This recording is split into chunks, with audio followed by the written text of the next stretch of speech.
থাকি করো জীবন যাপন ভাই, যেভাবে হোক ধর্মের পথে থাকো, ধর্মপথে থাকি করো জীবন যাপন ভাই, যে কোনো ব্যবসা ধরি মুখে বলো, যে কোনো ব্যবসা ধরি জীবন নির্বাহ করি, মুখে বলো হরি হরি, এই মাত্র ভিক্ষা চাই। এগুলো প্রতি বাড়ি বাড়ি গিয়ে আমরা ভিক্ষা চাইছি। ধর্মপথে থাকুন, সৎ পথে থাকুন, আপনার পরবর্তী জীবনটা উন্নত হবে। এই জীবনে তো কেটে গেল, ভগবান যে যাকে যা দিয়েছেন সেইভাবে কেটে যাবে, কিন্তু আমাদের লক্ষ্য হচ্ছে নেক্সট লাইফ পথে যাবে। পরবর্তী জীবনটা কিন্তু আমার হাতে নেই, কিন্তু আমার কর্ম অনুযায়ী বিচার হবে, সেটা এখানে বলছেন। মৃত্যুর পর জমালে নিয়ে যাবে, তাই সেখানে স্থির করা হবে পরবর্তী শরীরটি সে কেমন পাবে।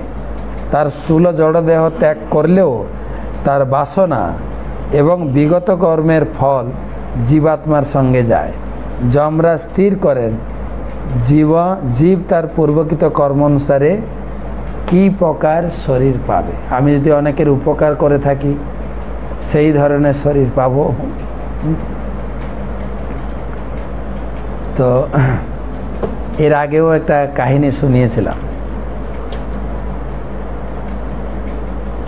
দুই বন্ধু, একজন বলছেন, প্রভু আমাকে এমন একটা জীবন দাও, পরবর্তী জীবন আমি যেন যা পাবো লোককে দেব, শুধু লোকের উপকার করতে চাই, আমি শুধু দান ধ্যান করব, এমন একটা জীবন দাও আমি যেন সেই মন সেই বুদ্ধি পাই, শুধু দান ধ্যান করব, দেব আর দেব। আরেকটা বন্ধু বলছেন, আমাকে এমন একটা জীবন দাও ঠাকুর, আমাকে কাউকে দিতে হবে না, শুধু নেব, কাউকে দেওয়ার দায়বদ্ধতা আমার থাকবে না, আমি শুধু সবার কাছ থেকে নেব। প্রথমটা কি ছিল? দেব, দ্বিতীয়টা নেব। দুজনেই জন্ম হয়েছে। পরের জন্মে যে দেব বলছে তার জন্ম হয়েছে জমিদার ঘরে, না থাকলে লোককে দেবে কি করে? এবারে যে চাইছিল নেব তার জন্ম হয়েছে ভিখারি ঘরে। ভিখারি সবার কাছ থেকে শুধু নেয়, দেয় না কাউকে, তো তাকে দিতে হয় না কাউকে, তার বাধ্যবাধকতা নেই। কিন্তু তাদের কাছে কি আমরা চাঁদা চাই নাকি? না, তো ভিখারির কাছে না, ও কারোর কাছে বাধ্যবাধক, সে সবার কাছ থেকে নেবে। একটা ইয়াং ছেলে ভালো রেজাল্ট করে পরীক্ষায়, ভালো পড়তে পড়তে এত বিরক্ত হয়ে গেছে, বলছে ঠাকুর আমাকে এমন একটা চাকরি দাও, আমাকে কিছু করতে হবে না, সব লোক কাজ করবে, পয়সা আমাকে দিয়ে যাবে, আমি আর চাকরিতে খাটতে টাটতে পারবো। ওর চাকরি হয়েছে সুলভ শৌচালয়ে, সবাই হিসি করে, ওকে টাকা দিয়ে চলে যায়, ওকে আর কিছু করতে হবে। ভগবানের কাছে চাওয়া পাওয়ার ব্যাপারে খুব সাবধান থাকতে হবে, কখন যে কি জুটবে। তাই এখানে বলছেন ভালো কর্ম করো, যে কর্মের তিন প্রকার কর্ম, আমি প্রতিদিন গীতা পাঠ করছি, তিন প্রকার কর্ম, কর্ম, অকর্ম, বিকর্ম। কর্ম মানে ভালো কর্ম করো, ঊর্ধ্বগতি হবে, স্বর্গ। বিকর্ম মানে পাপ কর্ম, নরক গতি হবে। অকর্ম মানে ভগবানের সেবা, ভগবানের উপরে আমরা ছেড়ে দিয়েছি, আমি উপরে যাব না নরকে যাব কে জানে, ভগবান। ভক্তবিনোদ ঠাকুর গিয়েছেন যে পশু পক্ষী হয়ে থাকি স্বর্গে বা নিরয়ে, আমার জীবনটা পশু হোক মানুষ হোক যা আসে না, কিন্তু আমার একটা বাসনা হচ্ছে তব ভক্তি রঘু ভক্তি বিনোদ হৃদয়ে, আমি পশু পাখি জীবন পাই, মনুষ্য জীবন পাই, তোমার চরণে যেন ভক্তি থাকে। পশুরাও ভক্তি করছে না, করছে কি না? আমাদের মায়াপুরে দুটো হাতি আছে, বিষ্ণুপ্রিয়া লক্ষ্মীপ্রিয়া, হ্যাঁ, এমনি চললে পাগলামি করে, ঠিক রাধা মাধবকে পিঠে বসিয়ে দিলে হাজার হাজার লোকের মাঝখানে ধীর ধীর করে হাঁটছে। যখন ভগবানকে ভোগ লাগানো হয় চুপ করে চোখ বন্ধ করে থাকে, যখন ভোগটা হয়ে যায় খুব লাফালাফি করে খাবে, হ্যাঁ হ্যাঁ, শুধু হাঁ করে খাওয়া। খুব সুন্দর। পশু জন্মেও সেরকম ভাবনা আছে কি পশু। আগে একটা আমাদের মায়াপুরে গরু ছিল, খুব বড়, তো পদযাত্রাতে হাজার হাজার কিলোমিটার, তার বয়স হয়ে যায়, মায়াপুরে থেকে যায়। ঠিক দর্শনার্থীর সময় এলে আসবে টুকটুক করে হেঁটে হেঁটে গোসলা থেকে, সকালে হাঁটা শুরু করে, ও এতটুকু রাস্তা হাঁটতে ওর অনেক সময় লাগে। বড় বড় সিং, খুব বড় গরু ছিল, এখন নাই, প্রাপ্তি হয়ে গেছে। হাঁটতে হাঁটতে হাঁটতে হাঁটতে ঠিক দর্শনার্থীর সময় মন্দিরে ঢুকবে, কেউ বাধা দেবে না, তাকে দাঁড়িয়ে থাকবে চুপ।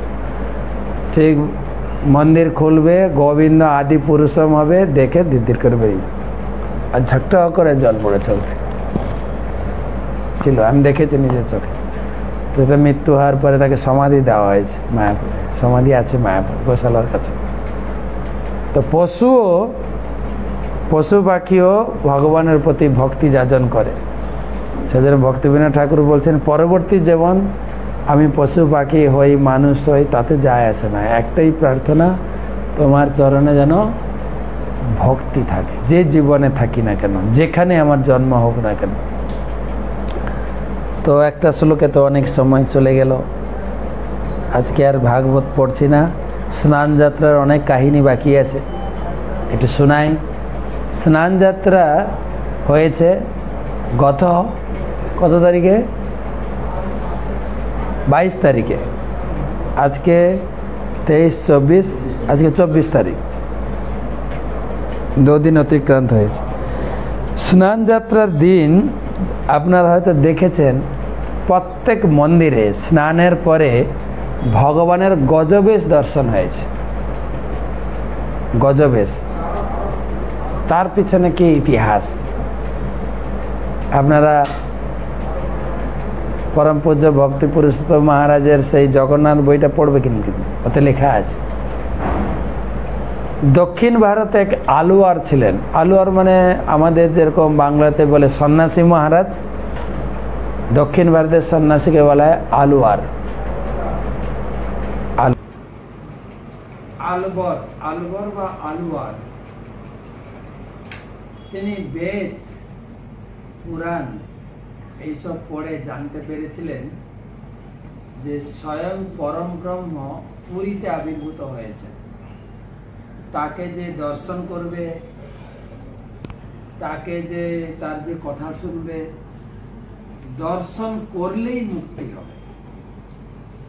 তো দক্ষিণ ভারত থেকে প্রায় 2000 কিলোমিটার রাস্তা হেঁটে হেঁটে পুরীতে পৌঁছেছে। আর সেই দিন ছিল স্নান যাত্রা। দেখছেন হাজার হাজার লোক তারা জগন্নাথকে দর্শন করে যাচ্ছে। জিজ্ঞেস করছে কোথায় গিয়েছিলেন আপনারা? বলে জগন্নাথকে দর্শন করতে। তো ফিরে যাচ্ছেন কেন? জগন্নাথকে দর্শন করলে তো মুক্তি হয়, তার বিশ্বাস। ফিরে যাচ্ছেন যে, তার মানে এই যে বেদে লেখা আছে না পরম ব্রহ্ম পুরীতে আবির্ভূত, যে ফালতু কথা। পরম ব্রহ্ম টম্ম এখানে আর কিছু, এত রাস্তা হেঁটে বেকার চললাম। তো পুরীতে না ঢুকে ফেরত যাচ্ছে। 18 কাছে এসে পৌঁছেছে, দেখছে লোক সব বাড়ি যাচ্ছে। জগন্নাথ চিন্তা করছেন, আরে আমাকে দর্শন করার অভিলাষে এসে সে আবার মন খারাপ করে ফেরত যাচ্ছে। জগন্নাথ এক পূজারীকে পাঠিয়েছে, ওকে ফেরত নিয়ে আসো। তখন জগন্নাথ এক ব্রাহ্মণকে পাঠিয়ে, ব্রাহ্মণ যে তুমি এসেছিলে পরম ব্রহ্মকে দর্শন করতে, ফেরত চলে যাচ্ছিল। না না না, পরম ব্রহ্ম টম্ম এখানে কেউ নেই, এসব ফালতু কথা। যদি পরম ব্রহ্ম থাকে তাহলে এই লোকগুলো ফেরত যাচ্ছে কেন? ভগবানকে দর্শন করেই তো মুক্তি হয়ে যেত, তো ফেরত যাচ্ছে কেন? দাঁড়া, ভালো কথা শুনো। জগন্নাথ হচ্ছেন কল্পতরু। যে যা কল্পনা করে, বাঞ্ছা কল্পতরু, যে যা বাঞ্ছা করে তাকে দেয়।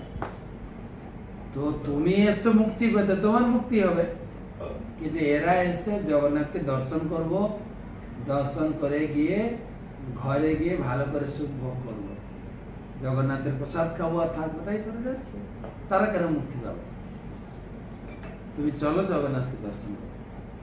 তো বুঝিয়ে সুঝিয়ে তাকে নিয়ে গেছে। আর ওই দিন ছিল স্নান যাত্রা। স্নান মণ্ডপে আপনারা দেখেছেন না অনলাইনে পুরীতে কিভাবে স্নান হয়? অনলাইনে সারাদিন লাইভ দিয়েছে। আর সেই রকম আমাদের ইস্কনে করা হয়, কিন্তু ইস্কনের নিয়মটা আলাদা। ইস্কন সবাইকে সুযোগ দেন স্নান করতে, কিন্তু পুরীতে কেবল পান্ডারা স্নান করে। সেই সোনা কুয়ার জল দিয়ে স্নান করানো হয়, আর লক্ষ লক্ষ লোক অপেক্ষা করে স্নান দর্শন করার জন্য। আর সেখানে স্নান হচ্ছে, কাসর বাজছে, শঙ্খ বাজছে, ব্রাহ্মণেরা স্তুতি, বেদ স্তুতি করছে, অনেক মন্ত্র পড়ছে, আর এই নিচে দাঁড়িয়ে দেখছে। এই ছিল গণেশের ভক্ত। কিসের ভক্ত? গণেশকেই ভগবান বলে মানত দক্ষিণ ভারতের আলো। ও দেখছে তিনটা ঠাকুর, এত বড় বড় চোখ, এ কি করে পরম ব্রহ্ম হয়? আমার পরম ব্রহ্ম তো সুর থাকে, গণেশের সুর থাকে, কিরকম দেখতে, এ পরম ব্রহ্ম না, এ আরাধ্য ভগবান না। আবার মন খারাপ করে পালায়। তখন ভগবান নিজে ব্রাহ্মণের বসে, যাই আসো তোমার পরম ব্রহ্মকে দর্শন করা। হতে হতে ভগবান গণেশের রূপ ধারণ করেছে। গণেশের রূপ মানে গজবেশ। গজ মানে হাতি, হাতির মাথা লাগানো হয়েছিল। গণেশের মাথা কেটে গিয়েছিল, এর কাহিনী আছে, সেটা শুনতে চাইলে প্রশ্ন করবেন, আবার শোনাবো আপনাকে। হ্যাঁ, সেই গজবেশ, সেই গণপতি ভট্টকে সেই তার স্মৃতি রেখে এখনো স্নান যাত্রার দিন গজবেশ দর্শন করা হয়। বলরাম এবং জগন্নাথ গজবেশ, জগন্নাথের সাদা সুর, জগন্নাথের কালো সুর, বলরামের সাদা সুর, আর সুভদ্রা পদ্মমুখ বেশ পরানো। আর সেই দর্শন করে এখন মন্দির বন্ধ হয়ে গেছে কাল থেকে। ভগবান এখন জ্বর হয়েছে, ভগবান এখন ওষুধ খাচ্ছেন। ভাত জল সবজি খান না জগন্নাথ। যেখানে আশেপাশে মন্দির আছে আপনারাও যাবেন, মন্দির থেকে জগন্নাথের ঔষধি প্রসাদ নিয়ে আসবেন, খাবেন ওষুধ প্রসাদ। আমাদের যে এই জন্ম মৃত্যু জরাব্যাধি ভোগ বাসনার জ্বর থেকে মুক্ত হয়ে যাবে সেই ওষুধ যদি খায়। পাঁচন আর স্পেশাল ভোগ দেওয়া হয়। এখন রাইস ডাল সবজি চলবে না জগন্নাথ। কি জ্বর ব্যাধি হলে একটু প্রোটিন জাতীয় খাবার খেতে হয় না, প্রোটিন, ডাক্তাররা বলে প্রোটিন জাতীয়, একটু ভাজা পোড়া টেস্টি। যখন করোনা হচ্ছিল ডাক্তার কি বলছিল? টেস্টি খাবার খাওয়া। জগন্নাথ এখন কোয়ারেন্টাইনে আছেন না, 14 দিনের কোয়ারেন্টাইন, টেস্টি খাবার, স্পেশাল ড্রাই ফ্রুটের তৈরি ভালো বন্ধ জগন্নাথ খাবেন। আর এক প্রকার ওই কি বলে পাঁচন জগন্নাথ খাচ্ছে প্রতিদিন, সেটা লাগে। আর সুন্দর করে এক এক দিন এক একটা রেসিপি খাওয়ানো হয়। কখনো বিষ্ণুভোগ জানেন তো? বিষ্ণুভোগ খান না, যেরকম আমরা খাই বিরিয়ানি। আমাদের এক মহারাজ বলছে অন্য ধর্মের লোক বিরিয়ানি বলে, আমরা কেন বিরিয়ানি করবো? পরম পূজ্য শ্রী শ্রীমান ভক্তি বিলাস গৌরচন্দ্র মহারাজ, আমরা বিরিয়ানি বলবো না, আমরা বলবো বিষ্ণুভোগ। কবে বিষ্ণুভোগ, কবে লাগবে ফ্রাইড রাইস, কবে বোনা খিচুড়ি, গিলা খিচুড়ি না, বোনা খিচুড়ি, শক্ত শক্ত ঝুনা ঝুনা, মানে শুকনো খাবার জগন্নাথকে খাওয়া। তাহলে জ্বর থেকে ভালো হয়ে একটু তাকত আসবে ভগবানের শরীরে। আর ড্রাই ফ্রুটের তৈরি বিভিন্ন প্রকার রেসিপি, তারপরে ভাজা, আলু ভাজা, কুমড়া ভাজা, বেগুন ভাজা, সব ভাজা পোড়া জগন্নাথকে খাওয়াবে। পিঠে এই সময় খাওয়াবে। তারপরে জগন্নাথ ধীরে ধীরে জ্বর থেকে সুস্থ হয়ে রথের আগের দিন দর্শন দেবে। এখন আমাদের চোখের ফাস্টিং, জগন্নাথের দর্শন হবে না। যার যার বাড়িতে জগন্নাথ ঠাকুর আছেন, জগন্নাথের ছবি আছে, সব বন্ধ, সব বন্ধ। দর্শন হবে কবে? রথের আগের দিন। নাম হচ্ছে নেত্র উৎসব। গত একাদশীতে আমরা করেছি পেটের ফাস্টিং, নির্জলা উপবাস করেছি না? নির্জলা করার পরে শুধু ঘন ঘন পালনের টাইম লেগেছে, কখন খাবো, আর বেশি করে খেয়েছি, হ্যাঁ যা পেয়েছি। 3 বেলার খাবার একসঙ্গে। আর এই ছিল একদিন পেটের ফাস্টিং। এখন চলছে চোখের ফাস্টিং। 14 দিন জগন্নাথ দর্শন হবে না। 14 দিনের পরে রথের আগের দিন দর্শন দেবে নবরূপে। সারা বছর জগন্নাথকে স্নান করানো বা ওই যে বিভিন্ন ড্রেস পরাতে পরাতে কিছু কিছু রং উঠে যায়। তো এই 15 দিনের ভিতরে আচ্ছা করে ভগবানকে শৃঙ্গার করা হবে, আর মা লক্ষ্মীর হাতে সেবা নেবেন, ভালো মন্দ খাবেন, খাওয়া দাওয়ার পরে সেজে গুজে রথের আগের দিন দর্শন দেবেন। এত সুন্দর দর্শন, সেই দর্শনের নাম হচ্ছে নেত্র উৎসব। দর্শনের নাম নির্জলার পরের দিন ছিল পেটের উৎসব, আর এটা হবে নেত্র উৎসব। ভগবানকে দর্শন করে ভক্তরা ঘন্টার পর ঘন্টা তাকিয়ে থাকবেন, যেন চোখ দিয়ে পান করবেন, চোখ দিয়ে পান করেন। নেত্র উৎসব। আমি বলছিলাম পুরীতে ওই দিন বিশেষ করে লোকাল লোকের ভিড় প্রচুর, মারাত্মক ভিড় ওই উৎসবটা দেখার জন্য। জগন্নাথকে সেই নবরূপে দর্শন করব, দর্শন করার জন্য এত ভিড় হয়। আর জগন্নাথের মন্দিরে ঢোকার রাস্তা তো খুব ছোট,